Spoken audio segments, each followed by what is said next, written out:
ഇതാണ് കൊട്ടിയൂർ ശിവക്ഷേത്രം.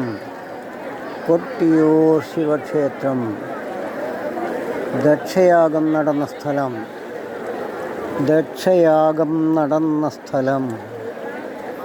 ദക്ഷൻ്റെ മകളായ ദക്ഷൻ ആദ്യകാലത്തെ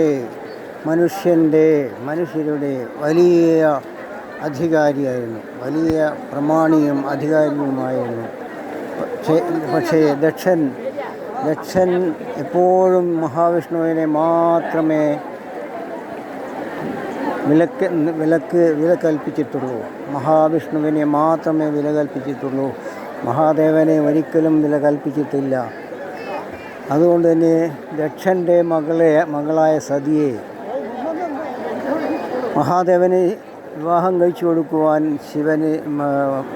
ദക്ഷന് തീരെ ഇഷ്ടമല്ലായിരുന്നു. എങ്കിലും സതി ശിവനെ സ്വയം വിവാഹം കഴിച്ചുകൊണ്ട് കഴിയുകയായിരുന്നു. ആ ഇടയ്ക്ക് ദക്ഷനൊരു യാഗം നടത്താൻ തീരുമാനിച്ചു. യാഗം നടത്തുന്ന സ്ഥലത്ത് തനിക്കും പോകണമെന്ന് സതി അപേക്ഷിച്ചു. പക്ഷേ ശിവന് സമ്മതമായിരുന്നില്ല.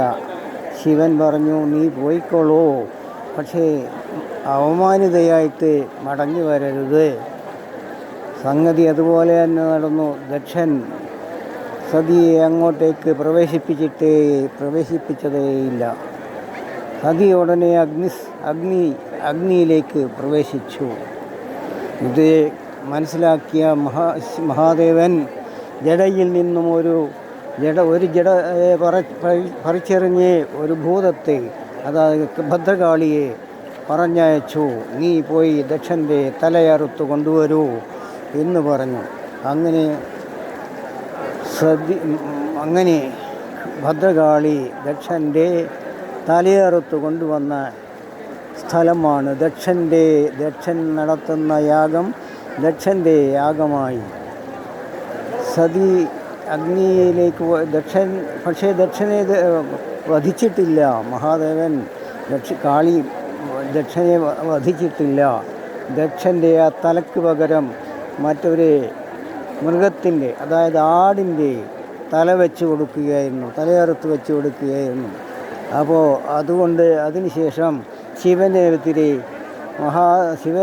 മഹാദേവനെതിരെ ദക്ഷൻ എപ്പോഴും ജൽപ്പനങ്ങൾ നടത്തിക്കൊണ്ടിരുന്ന ആ സംഗതികളൊക്കെ അതോടുകൂടി നിന്നു.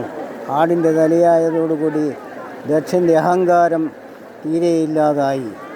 താൻ വിഷ്ണുവിൻ്റെ മാത്രം ഭക്തനാണ്, തനിക്ക് വിഷ്ണുവിനോട് മാത്രമാണ് ബാധ്യത എന്നൊക്കെ